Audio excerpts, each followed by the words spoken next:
In a world captivated by criticism and negative clickbait headlines, it's easy to overlook the scope and power of technologies propelling us forward. At Tech Optimist, we delve into the vibrant intersection of technology and entrepreneurship, shining a light on innovators who are building a better future. As members of the most active venture capital firm in the United States, our unique vantage point offers us insights into the real-world impact of technology. Join us as we explore, celebrate, and contribute to the stories of those creating tomorrow.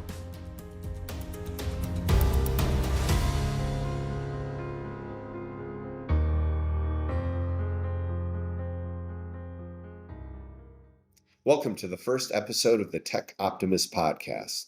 I'm Mike Collins, the founder and CEO of Alumni Ventures. The Tech Optimist podcast covers topics at the intersection of technology, entrepreneurship, and venture capital. In this first episode, we have 3 blocks for you. In block 1, I interview one of our founders, Janna Wanzdilak. I'll tell you a little bit more about her company, Bundle, in just a moment.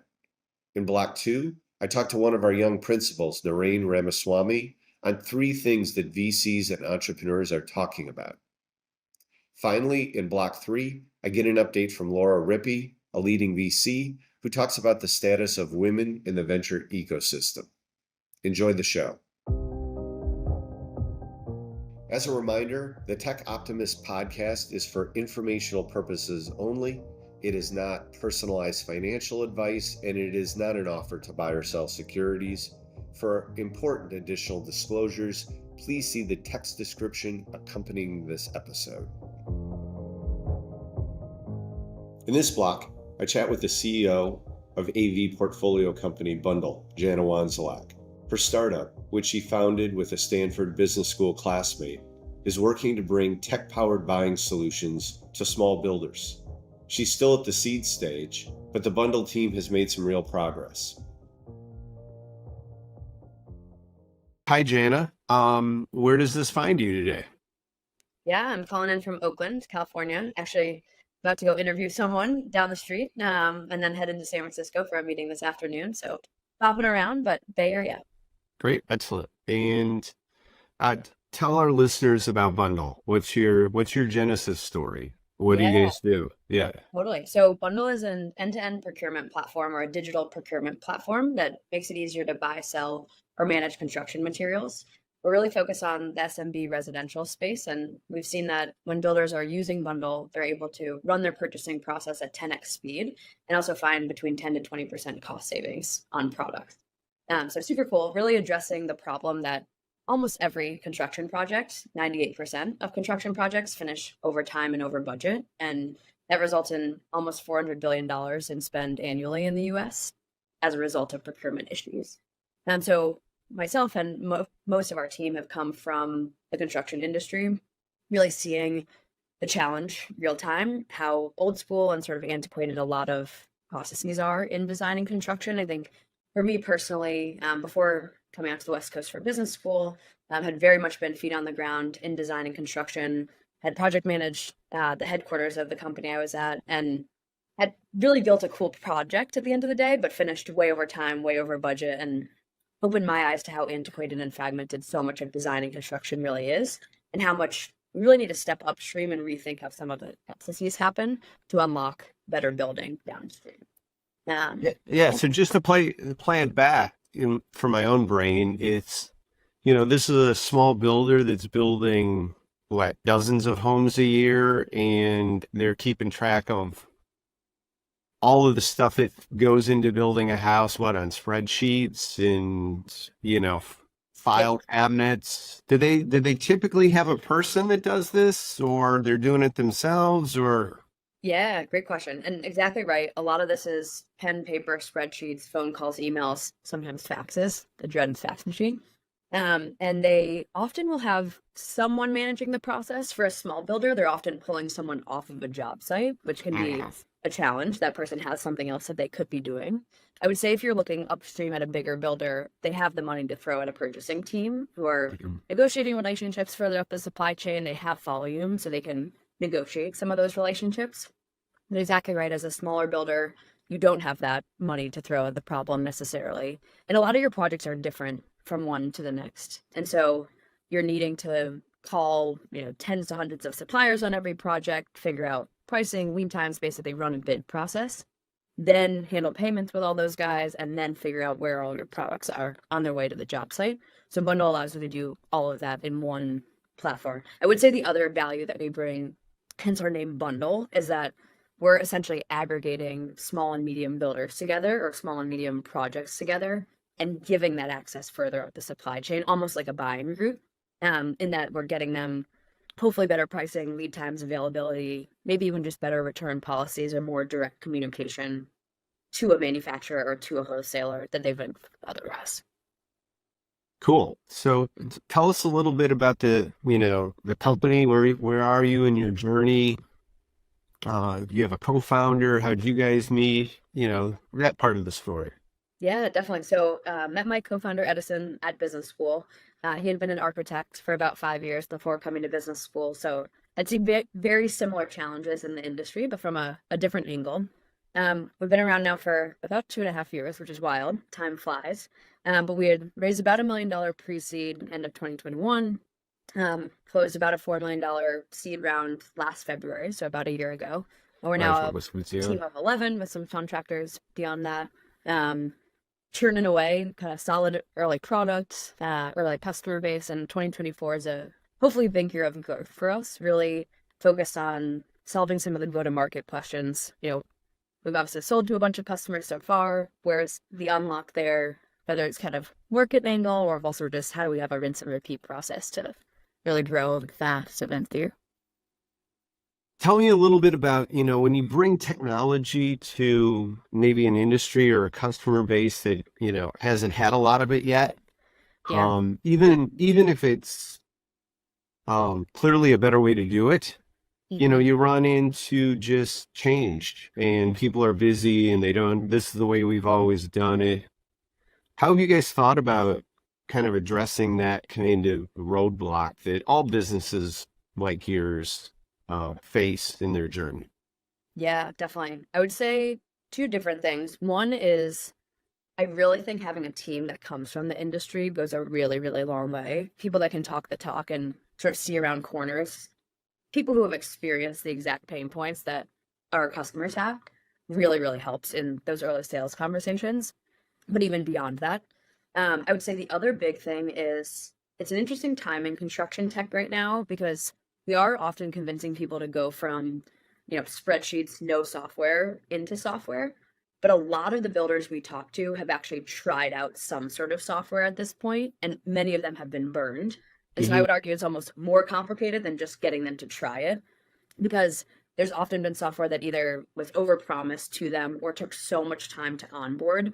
Again, they're small teams. If they've spent a ton of time getting everyone up to speed for a solution that doesn't really work, they're much more cautious of doing that again. And so one of the things that I think even differentiates us in the industry is that we've built a tool that is almost zero onboarding. Like we honestly go from demo call to, send us a list of products, you're onboarded essentially. And it's a really, really simple and streamlined process to get things moving. Part of that is we're trying to take the workflow from you. So we aren't a product that we're expecting you to sit in every day. It's a little bit more like you wake up in the morning, go to work, log into Bundle, do your couple tasks, and then you're out. Hopefully, 10, 20 minutes max. And with that, we really focus on sort of shaping an experience that's really lightweight for the builder to really address some of that. How has it been as a woman in what I guess it was a very male-dominated construction business? Is it, they remember me because I'm a woman, or is it, does it make it more challenging? What's been your experience on your real life? Yeah, it's a great question. I think it very much depends on who we're selling to. The industry is definitely changing for sure. I think being memorable is great. I actually wrote a blog at some point that was basically like, I'm memorable because I walked across a job site in high heels, and that's not typical. I do think, I've definitely picked a sales team that looks a little bit more like the industry for selling to some of those customers and sort of dropping by a job site definitely goes a long way. I think when you can establish credibility, and some of that is looking the part. But we actually work with a lot of different, I would say, younger kind of new generation type builders, but designers. And so it's actually been nice to have a pretty diverse team to kind of cater to a lot of different customer types as well. And it's an interesting time in the industry, which has sort of created this boom in construction tech, in that a lot of people are retiring out of the industry that sort of fit more of that old school mold, and not enough new people coming in. And so the people that are family businesses or in the industry a little bit younger are really looking for solutions to bring the businesses forward. But also there's not enough labor. And so it's an interesting kind of like time to be innovative tech. Like, we have a solution for you. Sometimes we market ourselves as your outsourced purchasing team. And kind of with that, people are sometimes looking for something new or kind of different from industry as usual. So our business as usual. Take a step back. I mean, you're a strategic thinker. What do you see as kind of in construction tech? What are kind of some of the big trends that just, are kind of the macro things hitting the industry right now? Yeah, definitely. I think digitization is the last 5 to 10 years. Wi-Fi on a job site is huge, just something that really unlocked a lot. For us directly, COVID was massive also. I think builders were already thinking moving to software and digital world, or at least a lot of them were. But the supply side was still pretty resistant. They benefit a lot from... Yeah, the supply chain got so screwed up, they were almost forced to change. Exactly. And, to sell product, you had to not just be brick and mortar. So big push there. But it's a couple years ago trend. I would say I've seen some interesting things in AI generally. I think a lot of the AI in the industry, in my opinion, is searching for a problem.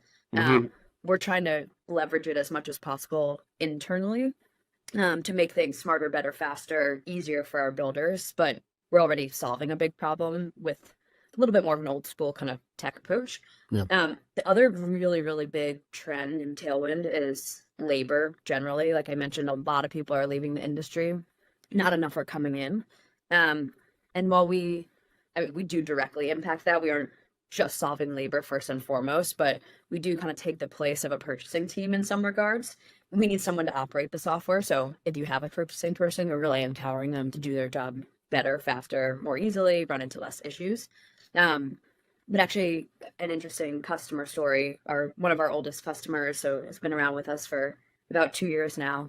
They actually were piloting with us and lost their procurement person. And they were like, do we even need to hire someone? Let's just use Bundle. And that's what they've been doing for 2 years now. They have their designers and construction team plug into the software where they need to, whether that's from a job site or to actually order something. But they don't actually have that in-house purchasing team. We actually just finished our 2023 year in review with them and showed that we're saving them the equivalent of 1.5 full-time employees every year, which for a small business is huge. Not to mention the cost savings with products and sort of getting them that bulk buying power, at least in some product categories. So definitely interesting on the labor front, and I think we'll continue to see similar of that too. What are you most excited about for Bundle in 2024? Yeah, I'm excited that we have a really strong product, really strong team. I think we've proven out. We did a couple million in GMV last year, double GMV in revenue, and so have a little bit of a roadmap to what we can do to keep growing this year. And I'm excited. We just grew the sales team. Another salesperson started yesterday.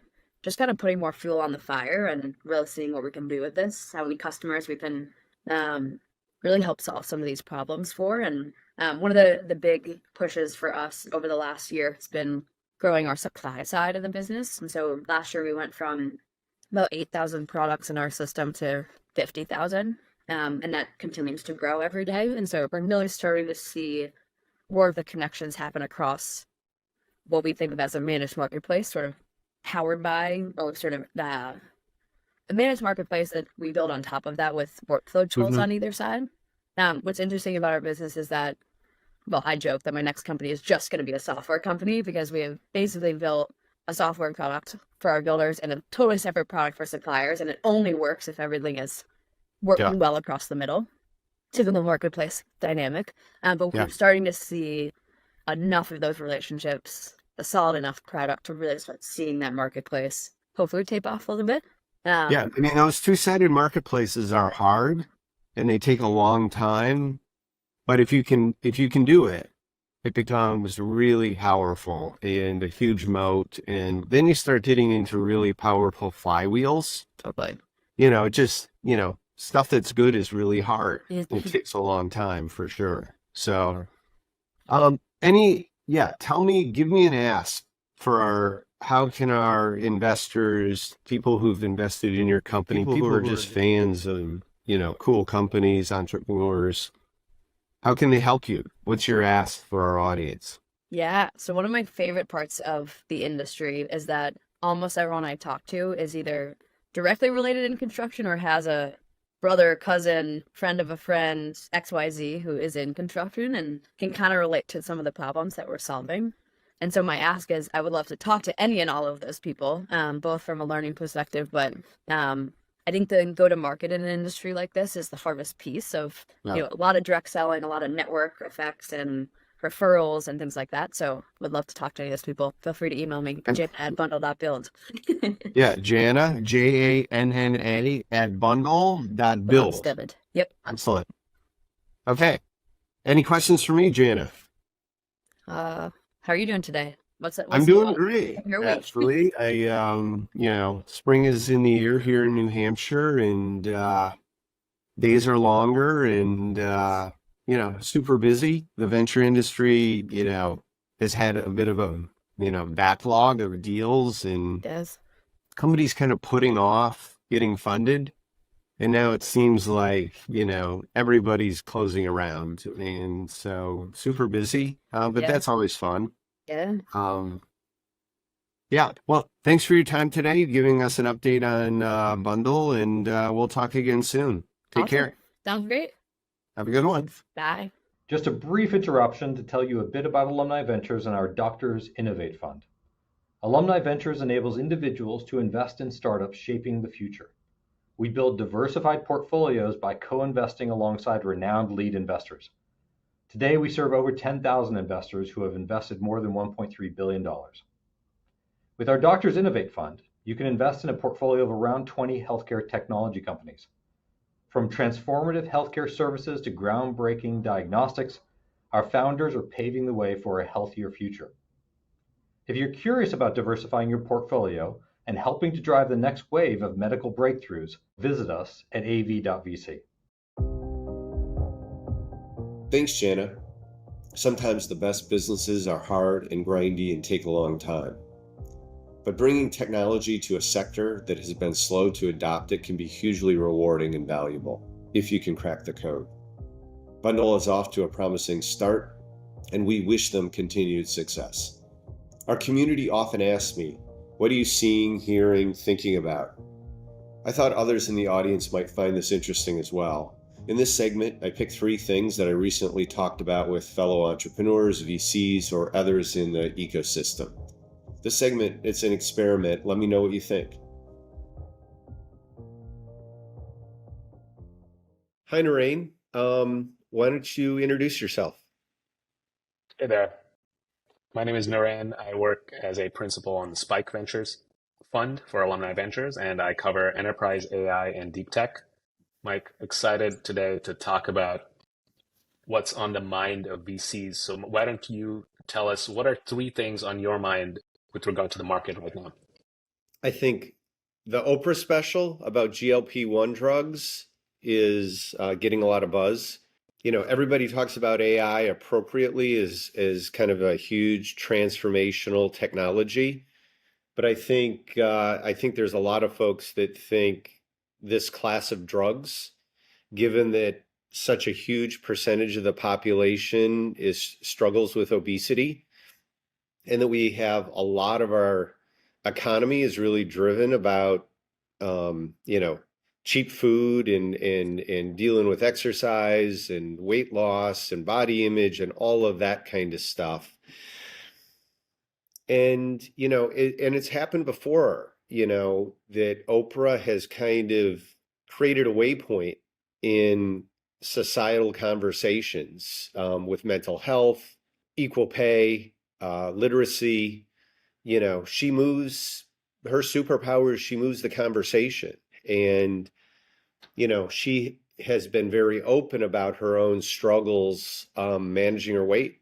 And, kind of America has followed that journey alongside her for 40 years. And when she comes on and says, this is a big deal, and we now understand more that this is a chronic disease, and that there are now the beginnings of a class of drugs that are fundamentally empowering many patients to address their disease in a way that has never been done before, where you can really decide what your ideal weight is, and you can get there without, people testing your character or willpower or something that really does not do justice to the fact that this is a chronic disease. So, I think it's a seminal moment in our discussion of obesity as a society. And then with, as a venture capital person, everything's a nail. So, venture people are thinking about, okay, what is the investing opportunity? What is the investing horizon if we have, this drug out there? I mean, our job is to be thinking 3 years ahead. Clearly, there are issues about availability, cost, insurance companies not covering this drug. I guess they'd rather someone have a heart attack or be treated with diabetes for 15 years. But the money will talk, and that will get addressed. And if you look at the pipeline of other drugs in pill form, drugs that are addressing kind of other receptors, it is a very robust pipeline. So I think the way the world's going to be 5 years from now, based on this technology, is transformative. And I do think so. I would say the Oprah moment for GLP-1 drugs would be kind of number one on what people are talking about this week. I think if there was a second point, Naren, I would say, stuff going on with Apple and AI is also getting a lot of buzz. I think kind of a long anticipated lawsuit by the Justice Department is hitting. I think that is within the climate of a very different kind of regulatory environment, where big tech is really kind of in the crosshairs, and a lot of M&A being chilled by a much more aggressive regulatory environment is getting talked about. I also think there is a lot of buzz about what is Apple's strategy when it comes to AI, and rumored talks with Microsoft and Google.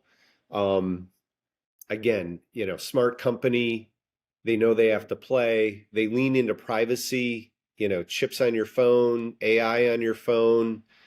I think that that is also clearly something that a lot of people are thinking about, talking about. And well, what's Apple's play in the whole AI world going to be?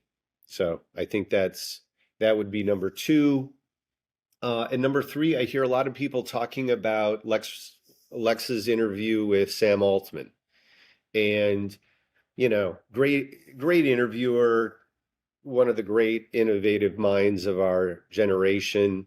Clearly lots of good nuggets, perspectives, tidbits on AI, where ChatGPT is going, what ChatGPT 5 might look like, where, AGI, how do you define it, where it's going. But for me, the very human part of that conversation, where he talks very personally about, the weekend when he's fired and the emotional roller coaster, the fact that to this day, it has impacted trust and the way he thinks about his board and trusting his board, lessons he's learned about governance, the fact that as an entrepreneur, literally, I was also struck by the fact, he's fired at 10 a.m.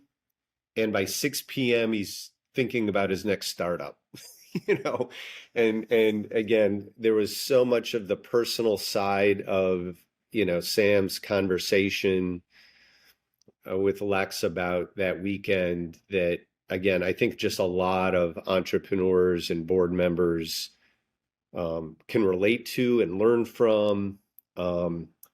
Yeah, so for me, those are kind of the three things that, I'm hearing, I'm talking about, I'm personally thinking about that are kind of going on, this week.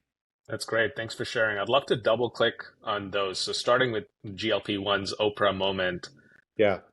where do you think the ripple effects are for VC investors to really see where the puck is going and invest accordingly? Yeah, I mean, I think there's two parts to that. I think you have to, one, have a prepared mind. And so if you envision that can be the future, if you're getting pitched from a couple of entrepreneurs, I think you're prepared to fold that into the reality of the future that they're building their company in the same way you need to think about that in the world of, through the AI lens. So part of it with a VC is you don't have to come up with all the ideas or all the areas, but you just need to hear when someone has nailed it and be prepared to back their journey. I think there is a lot more thought that we all need to give to, and this is trite and flippant, but like, what does a skinny America look like? Because that is not, we have an obese America today. And from how people eat, how they exercise, how they interact with each other, Naren, they're some very smart hedge fund guys with public equities have had the Ozempic trade, kind of paired trade in place for a while now, which is to simplify, I'm short McDonald's and I'm long Lululemon.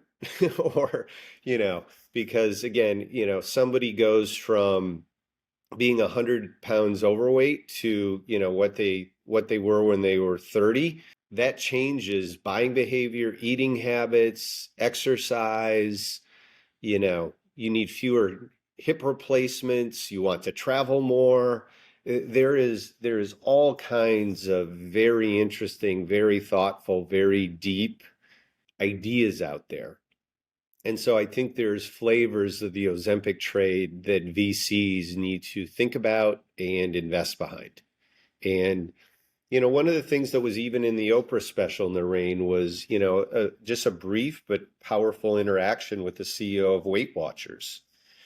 And, I think a company like Weight Watchers or the new companies that are going to be in that space need to be thinking not so much about like, I am going to provide the framework and tools to help you lose weight, but I'm going to be your partner to deal with all of the other things that are going to go into you being 100 pounds lighter, which is, the psychological part of it, the exercise part of it, the healthy part of it, the how do your relationships change?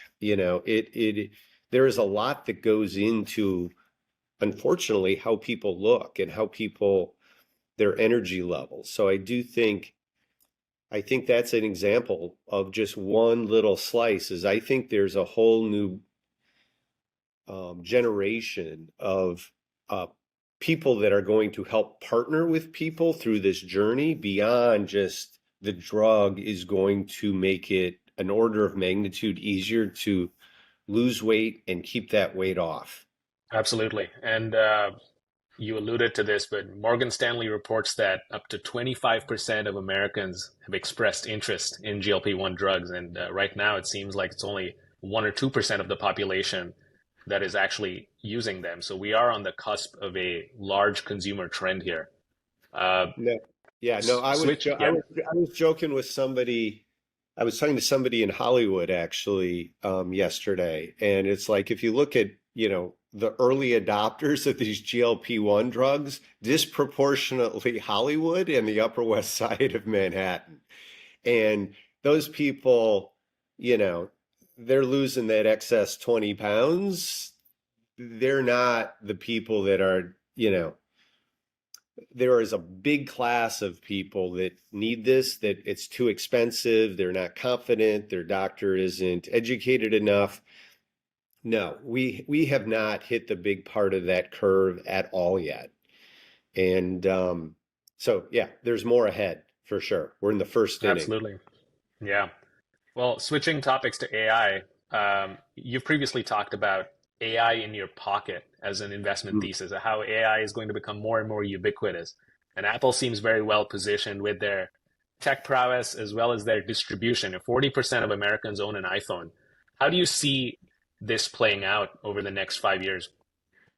Yeah, I mean, I think I don't think there's one size fits all. I think there's going to be corporate solutions. I think there's going to be public solutions. There's going to be open source solutions. And then I think, and this is again where I think the buzz is, I think Apple, because of the intimate relationship they have with you and your phone and strategically or philosophically leaning into privacy, and all kind of the biometric security that is already in Apple phones.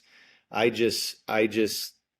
have no inside information, but I just think it's a natural marriage that, they're collecting information from my watch, about my walking. It is a very intimate piece of technology with all of us. And I think there's a lot of issues that people have with AI and sharing a bunch of personal stuff. Just take health information, for example. Do I want that up in the cloud? Do I want that on some website? Or do I want that in a very private, lockdown, secure place where my personal AI gets to know me and my habits in a way that I feel is safe and secure, is giving me advice? I think AI in your pocket, that is very personal, that grows with you as you grow over years and years and years, I just think is a natural. And I think Apple is either going to make or buy and, is going to be a player in the space. I think that's inevitable. How and why, the execution of it, I trust that they're going to figure it out. But I think it's a space very, very interesting. Yeah, and that's a good segue into Sam Altman talking about this in his interview with Lex about the ubiquity of AI, and he alluded to the fact that OpenAI will be releasing another new model this year, and that GPT-5 is going to be miles ahead of GPT-4, with the infinite context length and models like Sora, which help convert text to video. So definitely a lot of activity there. How do you sort of see AI playing into the physical world?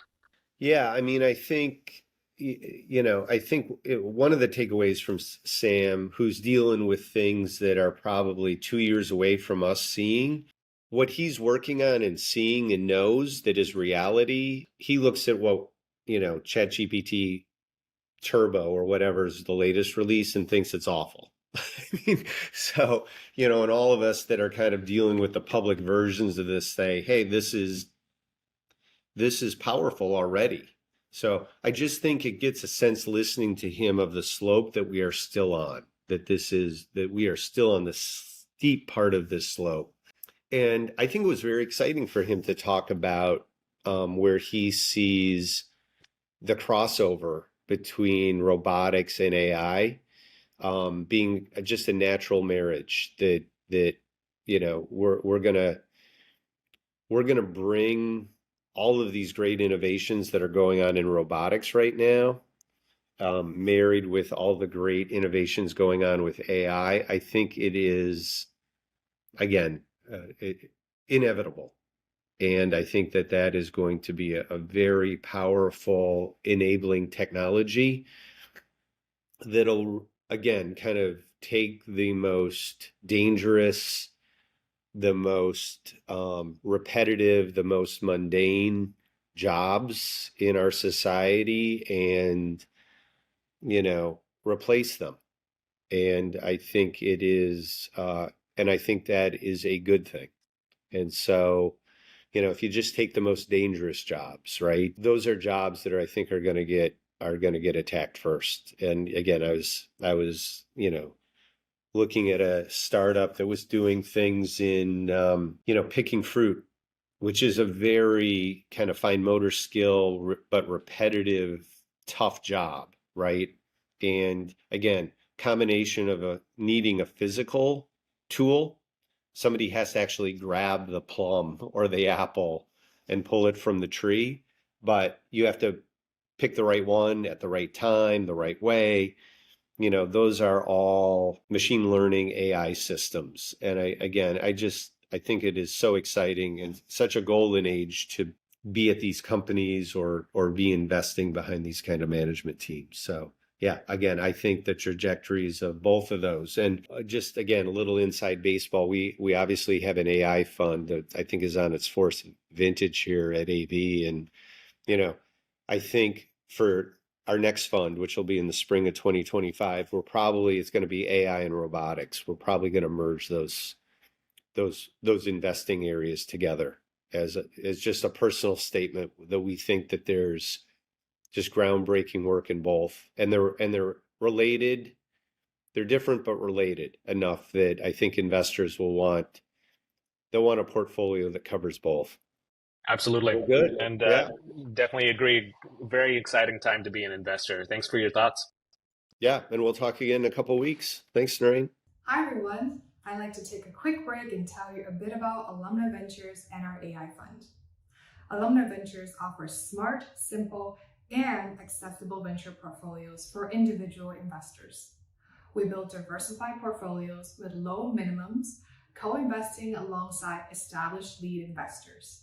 It's a strategy that has mobilized over $1.3 billion from a community of more than 10,000 investors. With our AI fund, you will have the opportunity to invest in startups focused on advancement in AI, including areas such as machine learning, natural language models, speech recognition, machine vision, and more. AI has the potential to revolutionize multi-billion-dollar sectors such as healthcare, education, and transportation by improving efficiency, accuracy, and productivity, while also potentially solving complex global challenges like climate change and disease outbreaks. So if you're interested in a portfolio of companies focused on revolutionary AI advancements, visit us at av.vc. Thanks, Naren. A powerful thing within the venture capital ecosystem is cross-generational learning and collaboration. I just hit 60, but I really love spending time and learning from the next generation. It energizes me, and I look forward to many more conversations with young people in the business. In this block, I chat with Laura Rippy, one of our managing partners, about the state of play of women in the venture ecosystem. Bringing together women, VCs, founders, and capital has never been done at the scale that Laura and her team plan to do it. Laura, welcome to the Tech Optimist podcast. Let's just kick things off. Tell the audience a little bit about yourself and your role at Alumni Ventures. What do you do? Day job? Yeah, thanks, Mike, for having me on board. So I wear a few hats here. So today we're talking about the Women's Fund, and I am so excited to share more about it. But my other hats at Alumni Ventures, I run two of our flagship funds, I think, the Green D Fund for Dartmouth alums and the Yard Ventures for Harvard alums. And I'm also on the board here and just a longtime fan of what we're building at Alumni Ventures. So couldn't be happier to be joining you today. Excellent. So yeah, today we're talking a little bit about kind of the women in the venture ecosystem. So what's the state of play? I mean, there's women founders, women investors, women VCs, kind of where are we in spring of 2024? Yeah, there is a funding gap. And that to me means an opportunity. So at this point, about 25% of venture-backed startups are led or co-led by women, but it only gets about 15% of capital. So what's the flip of that? That means 75% of all startups are only male founders, and it means 85% of venture dollars go to all male leadership teams. That, I think, is an opportunity, because if you actually unpack the female leadership of those startups, you learn that female-led startups tend to be more capital efficient and they exit sooner. So if you combine that data with the fact that most partners in venture firms, call it 90%, 90+% of decision makers are male, you realize that we have discovered an opportunity here that really should be addressed by the investors that come into Alumni Ventures and the Women's Fund. Yeah, it seems that, we've made somewhat more progress with the number of women entrepreneurs. Again, I'm an old timer, and if you look at just the startups at the pre-seed seed round, that ratio is improving and much more diverse along a lot of dimensions than it was, 15 years ago. Correct. But it seems a lot bigger lag when it comes to really the other parts of the ecosystem, which are people like yourself who are investing professionals, VCs. And the funding gap is still, and as you point out, a business opportunity. Really, there's gender arbitrage, frankly. And I think the other interesting thing is really the capital side of this equation, right? I mean, we're all, I think familiar with women controlling more and more capital in our society, and which is probably, and we have this huge generational wave coming that is just mind-boggling in trillions, tens of trillions of dollars that is going to be passed on from the wealth accumulated by baby boomers to the next generation. And that wealth transfer is going to be gender even, frankly. That's right. So it's like, for me, there's four buckets. There's entrepreneurship and women starting businesses, women controlling capital to invest in those businesses. Correct. And, women partners at venture firms and LPs. And again, then just women writing checks. Right. And I think we're making some progress, but it's uneven. And it's still a huge gap. Well, I see that in my own career, candidly, Mike. Yeah. So when you were hearkening back to times where there were fewer female founders, I can share a personal story. I'm in the process of moving, and I found this publication of an investment bank where I was one of the presenters when I was a CEO. So this publication had all 75 of the teams that were presenting at this conference. And to date myself, it was back when, before Salesforce was public. So Mark Benioff was one of the presenters, and I was a presenter as a CEO. In this document, they had not just the CEO, but the top 5 executives of each company. Yeah. I went through this book page by page, 75 companies, and my name was the only female name on the mastheads. Yeah, crazy. Not just the only CEO, but the only executive. So I do think we've moved forward. And I do think you're right in terms of improving on so many fronts, starting at seed, moving along.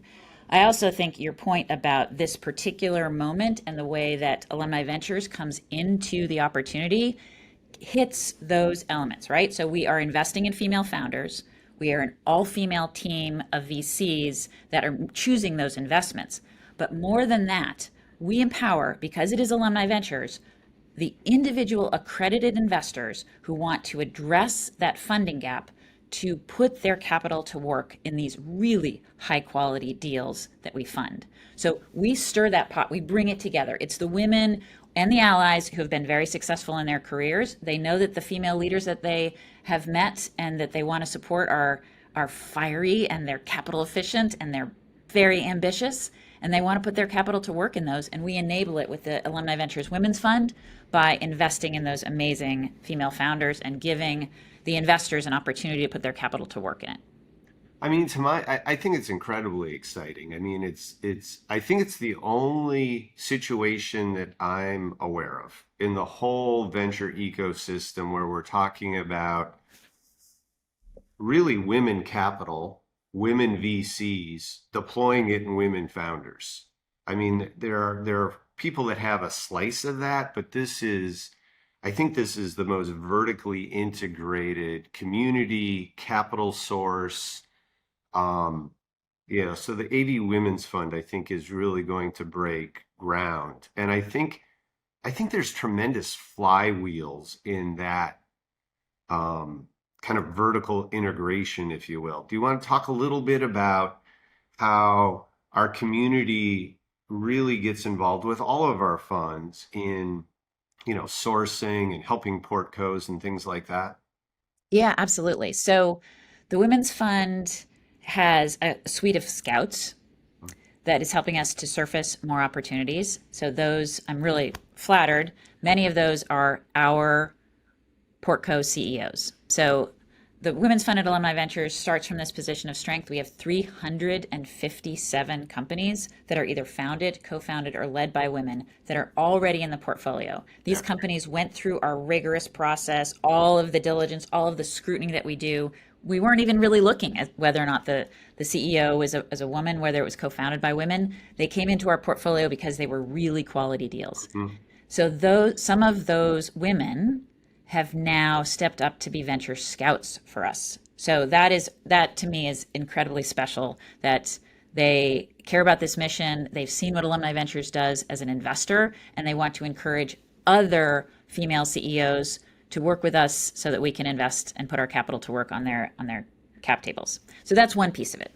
I think the other part is the community. So for instance, yesterday I was speaking to an investor who's coming into the Women's Fund. She has been a CFO, I think she said like 20 times, for PE-backed companies. So she comes in and turnaround situations. This woman is a powerhouse, right?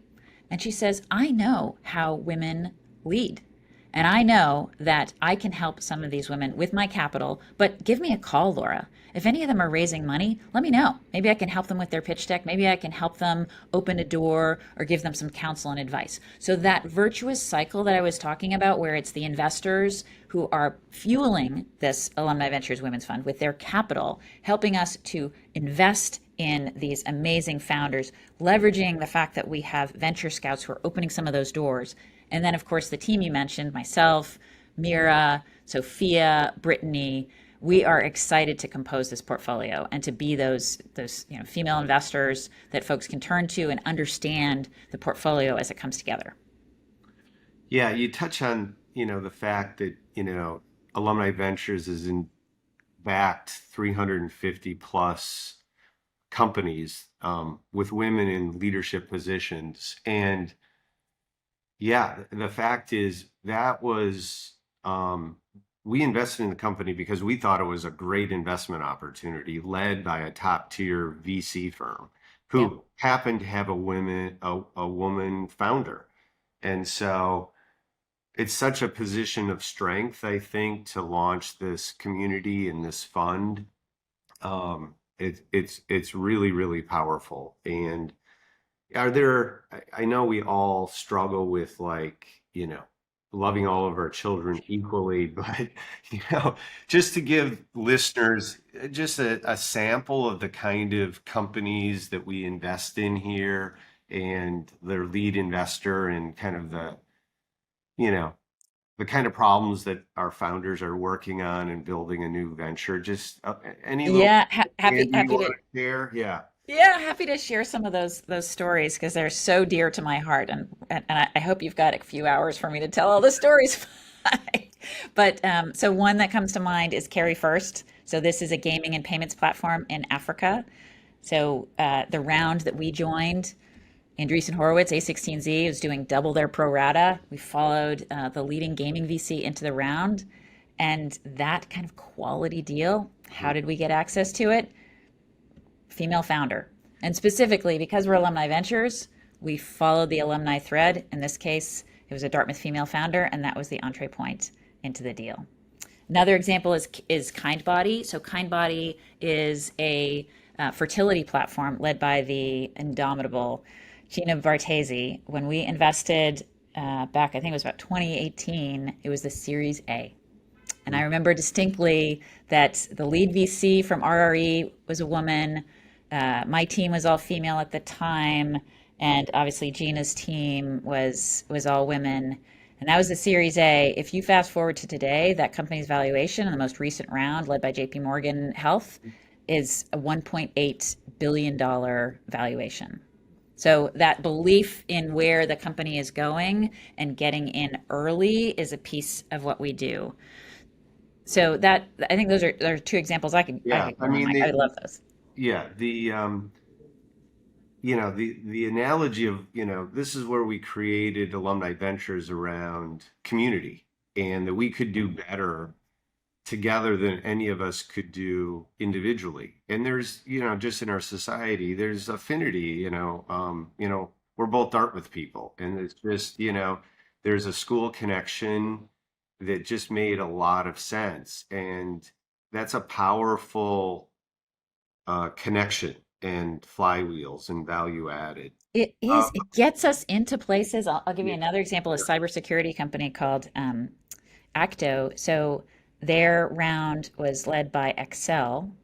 We are the only institutional investors besides Excel in the round, and the only way we got in is because the female CEO went to Tuck, which is the business school, obviously at Dartmouth, and that was our entree. So, I think the other piece to keep in mind in terms of listeners is that the categories in which we invest are indeed the categories of venture, so cybersecurity, machine learning, robotics, those sorts of things. And so it's really exemplary to think of the female founders in these deep tech categories, right? And that they have succeeded in securing impressive venture capital leads, everything from A16Z to, Excel to Sequoia to Bessemer, those sorts of top tier VCs. Those are the kinds of deals that we really hunt our way into.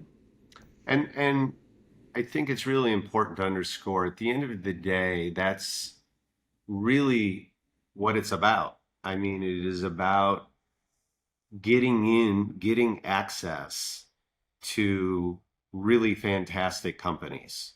And, there is a funding gap for women, but the great companies, those deals are still very competitive. Right. And if you're an entrepreneur running a great company, and you're considering who are you going to bring into your financing, there has to be a value add. Yeah. And especially in our role as a co-investor. And I think, what we've tried to do through the alumni affinity and what we're going to build with the Women's Fund is, yes, we'll write a check on the same terms and conditions as your lead, but we can help you disproportionate to our check size. That's right. That's And right, Mike. Yeah. I've been very proud of how we've done that. And I just think the promise of that to a female founding CEO to say, yeah, you have Benchmark as leading your A round. We'd like to do 15%. And we have this tremendous network, both of alumni connections, but now we're going to have other female entrepreneurs. We have 350 of them. We have this source of capital that is women with people who have written a check because they want to make money, but they also want to lean into deploying their capital into something they believe in and want to help. And many of them now are in positions of power and expertise where that, again, just empathizing with the CEO, that sounds pretty good to me. I'm on board as well, Mike. Yeah. So we'll wrap this up, Laura. Thanks for your time today. But for any listener out there that this sounds like, this makes sense to me, and they want to, listen to more content, find out about the companies we're investing in, potentially, and take a look at investing in our funds. How can they help? How can they? Yeah, absolutely. Well, the website is av.vc/funds/women's. I think if it's a particular email address that you're looking for, it's womens@av.vc, and we can start the conversation there. But overall, we also have a LinkedIn page. Reach out to us. We're building a community here, and we succeed because of the strength of that community and really stirring the pot between our founders and our venture partners and our investors. So we really welcome the participation, and I'm so glad to have this opportunity to talk to you, Mike, and I hope that indeed that inspires some folks to join us for the AV Women's Fund, because as you say, it's both things. It's great return potential, and you get your money, putting your money to work backing fiery female founders. Yeah, excellent. Thank you, Laura. Thanks, Mike. Hey, everyone. I'd love to take a moment to tell you a bit about Alumni Ventures and our Women's Fund. AV offers the opportunity for individuals to invest in startups shaping the future. We build intentionally diversified portfolios, co-investing alongside established lead venture investors. Today, we serve over 10,000 individual investors who have invested over $1.3 billion. With our Alumni Ventures Women's Fund, you'll have the opportunity to help us invest in fiery female founders. We're starting from a position of strength. AV has already invested in over 350 startups founded, co-founded, or led by women.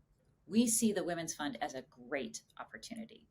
PitchBook reports female-led startups are more capital efficient and exit faster, yet only receive 15% of all venture capital dollars.